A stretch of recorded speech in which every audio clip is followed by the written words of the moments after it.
Notion just released a bunch of game-changing features. Some of them I instantly implemented in my workspace. I can tell you, you are really missing out on things. I talk about things like custom agents calling other custom agents, embedding a custom agent on a page, a new custom agent trigger that solves a common problem, and so on. So in this video, I will show you everything. For those who don't know me, my name is Leon and I've spent over 5,000 hours in Notion. Now let's talk about the first thing. For this, let's open this toggle and let's open this content database. And here you can see I have 5 different properties.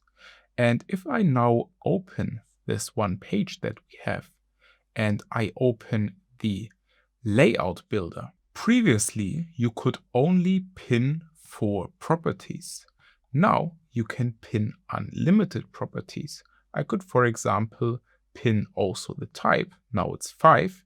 Now let me actually quickly add other properties, which is what I did in the meantime. And now I can click again here and I can pin every one of those properties.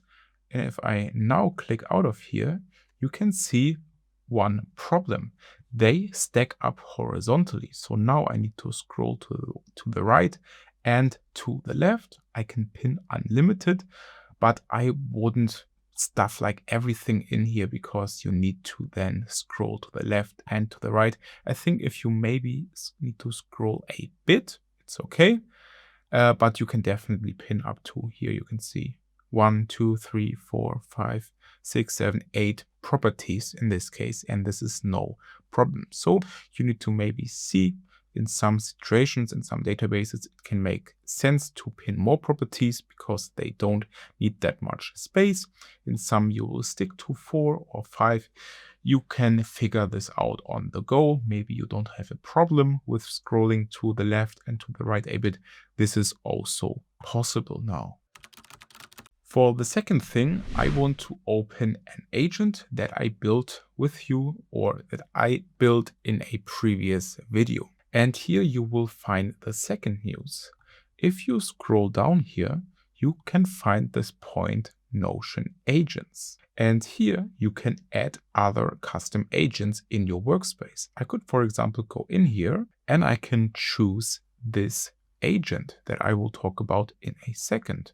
And now I added this agent under the Notion agents section here, and I can set this to can interact or like here none, and then it will disappear. And if you add an agent here and you set it to can interact, this agent can then interact with the other agent, maybe a more powerful, more capable one. Previously, that was not possible.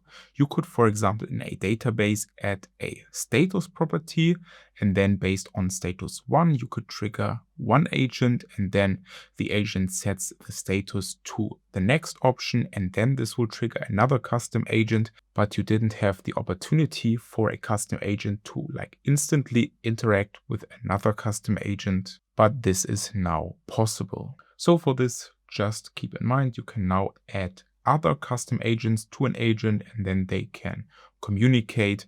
If you have waited for this and you have examples where you could need this, this is now your call. By the way, if you want, if there are enough subscribers, I will launch my email newsletter. Now there is a link down below so you can join the email newsletter. And once I start the email newsletter, you will get everything just from the start. Now let's talk about the next thing, which are new sorting labels. Now for some properties, now let's go to sorting. For example, for the style or in general select or multi-select, it's still sort ascending or sort descending. But if we, for example, add the name property here, it doesn't say sort ascending or descending anymore. It says sort from A to Z, which is ascending, or sort from Z to A, which was descending. And for date, we also have a special one.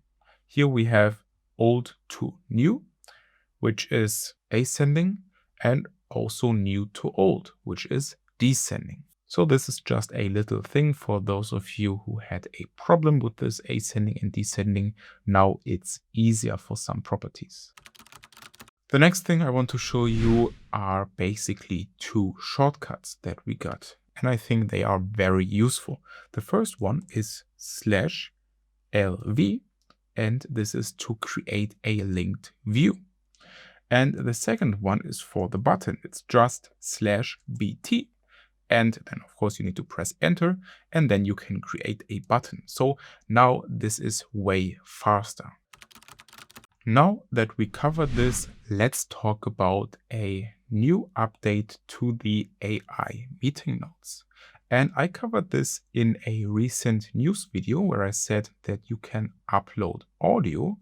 Now you can also upload video. Let's say, for example, you recorded a meeting with another software, or you just have a video. Then you can take this video, upload it here, and it gets transcribed like a normal meeting that would have been transcribed natively. So you upload it here, and then the whole transcribing and giving action items process starts. So just upload the video here, and it will get transcribed and handled like a native transcribed meeting. Now for the next update, we need to open another custom agent, but we will get back to this meeting notes block in a second. So what we have here is we have a custom agent that gets triggered when a meeting note got stopped. So it gets transcribed and you get a summary and the action items. And this is basically the new trigger. Now let me introduce you to the whole custom agent before I talk with you about this trigger, but we will do this in a second. Now what this agent will do is you get action items in the AI meeting notes block, and we have a task database. So what we want is we want the action items. For example, if I say in the meeting that I need to do X, Y, Z, this will get listed out as an action item in the meeting notes block. But I actually want to have this in my task database. And now this agent's job is to transfer the action items to the task database. So I say your job is to take the action items from the meeting notes block and transfer it to the task database. Now this agent is very basic. You can make this way more complicated. For example, say if a date got mentioned, then also get the date from the action item, or also assign the right person and so on. But I want to keep it simple just to show you this new trigger. And for this is enough. So we have a meeting database. There for every entry, we have a meeting notes block. And then if this block gets stopped, this agent will get triggered and it will transfer every action item to the task database. I will also show you this in a second. And here you can also see the agent can view access to our meeting notes database and can edit content to our task database, because the agent needs to add tasks. Can view wouldn't be enough. So now let's put this to test. Let's open this meeting, and now let's start transcribing. Notion AI is transcribing this meeting. I need to finish task 1 and I need to finish task 2. So I just said 2 things that I need to do, 2 tasks, 2 action items, just very plain. And then I stopped the meeting. Now you can see we have the action items, finish task 1, finish task 2, and immediately this agent will start. So I said in the meeting what I want to do. I stop this block, I get the action items, and the agent will start. Now, in the meantime, let's circle back to the agent and let me show you everything. So here, with this trigger meeting notes summarized, we can first of all select our meeting notes database. And then we decide on the access.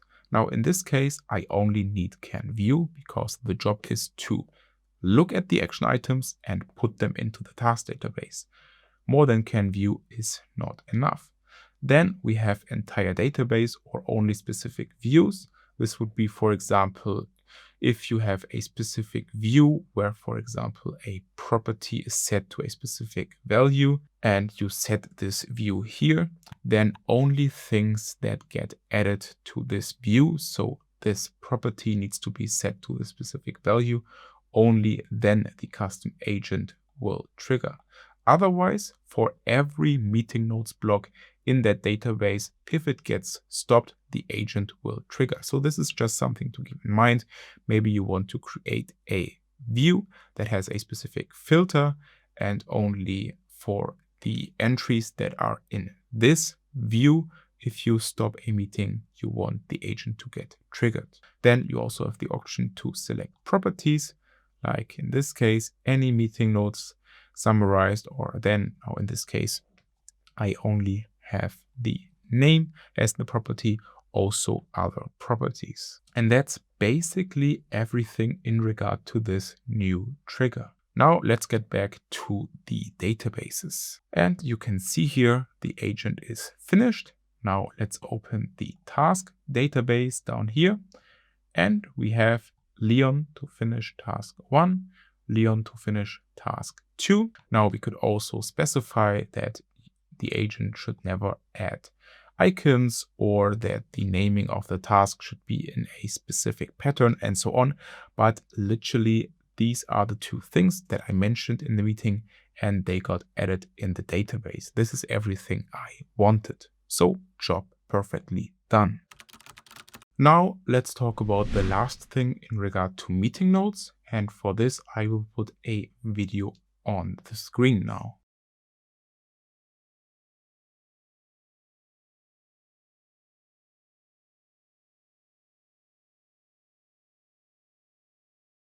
And what this basically allows us to do now is, previously, if you have an event in your Notion calendar and then in your meeting notes database, you have an entry with a meeting notes block and you link these two. If the meeting occurs slightly before that, you will get a pop-up message, and there you have the option to join a meeting or to join a meeting and start transcribing immediately. Now, the problem was that previously, if you join and start transcribing, a new entry with a new meeting notes block gets created and this block starts transcribing. Now, if we connect this and then we say in the meeting notes block that this block is linked to a specific entry in the calendar, if we now click on join and start transcribing, this meeting notes block in our existing entry starts transcribing, and this is what we want. So now this is possible. So bottom line, now it is possible to join a meeting and start transcribing with one click. For the next update, we need to open the settings. And here you need to go to Notion AI and then to usage. And this will now basically show you the usage for the normal sort of passive AI. So meeting notes, your personal agent, but not the custom agents. The custom agents are managed by credits. They are separate. But here you can see everything, for example, your personal agent or your meeting notes agent, and you have, first of all, this is similar to Claude. If you're familiar with Claude, you have a rolling window that for me, for example, resets in 5 hours and 29 minutes. And I used 1% of that window. Now, if I would, for example, use my personal agent a lot in this time, and I use, for example, Fable 5, which is a very high demanding model, it can happen that I will have 100% used, and then I can't use my personal agent, my meeting notes anymore, because I then maxed out my rolling window and I need to wait for the reset. Then everything gets reset to 0%. So previously I heard that there always was like a max windows, so you didn't have infinite usage with your personal agent, but it was not transparent. Now it is transparent. You can see how much you used, And maybe if you are a very heavy user, you should consider not using Fable 5 for everything. Besides that, you also have a monthly limit for me that resets on August 10th. And you can see I currently used 3%. Now, if I max this out, for example, let's say on August 8th, I need to wait until August 10th. Then this gets reset and I can reuse the AI. So this is basically everything in regard to usage allowance. The last thing in regard to this is you can toggle on use Notion credits to cover usage beyond your allowance. Let's say, for example, I use my personal agent for the next 3 hours a lot and I get to 100%. If I toggle this on, then I won't get capped. I can still use my personal agent, but Notion credits from my Notion credits board, where I upload a specific amount of credits per month, gets taken. So let's say I upload 1000 credits a month for my custom agents, and then I max out here because I use my agent a lot, but I say use Notion credits and I'm at 100%. If I then use the agent, Notion credits will get used for that. Of course, if I then get the new window and everything gets reset, I will first need to max out this bar. By the way, one reminder is if I have enough subscribers for my email newsletter, I will also start to put out separate content there. So make sure to click the link in the video description down below to join my newsletter and to get, when I start the newsletter, everything from the beginning. Now for the next update, we need to go back to our custom agent. Of course, it's also possible with any other custom agent, but I want to do it with our custom agent that we built. And now it is possible to embed an agent on a page. So let's go in here. Let's click on share, then click on copy link. And now that we copied the link, let's go back to the materials section. And here now, let me go under here. I could say Command V, and then we have this embed option. And now I successfully embedded my agent. And now I could start chatting with this agent from here, from the page. Now here again, this is something that I haven't implemented in my workspace, and currently I have to say I don't see a necessary use case. If you waited for this, if this is something that would benefit you and you think, yes, I have a lot of ideas on how to use this and this would benefit me, great, then this is your update. I have to say I don't have a real world use case that makes sense. So I just want to show you how you can embed this, and this is the way to do it. Now, for the last update, I need to open my personal agent. And the last update is that the custom agent can handle notifications. So I could go over here and there look at my notifications, or I could ask my agent, for example, what are my recent notifications? For example, pull up my last 2 notifications. And now the agent pulled up my last 2 notifications, which is a run for scheduler, needs my review. This is a custom agent. And Notion mentioned you in the task prep for meeting. This was a test meeting that I created for the agent, and I got mentioned as an assignee. And I could even say, mark them as read, and then the notifications will get marked as read. And now you're almost up to date. Last week, I also published a Notion news video with other really useful things you don't want to miss. So check out this video over here. Stay consistent. See you next time.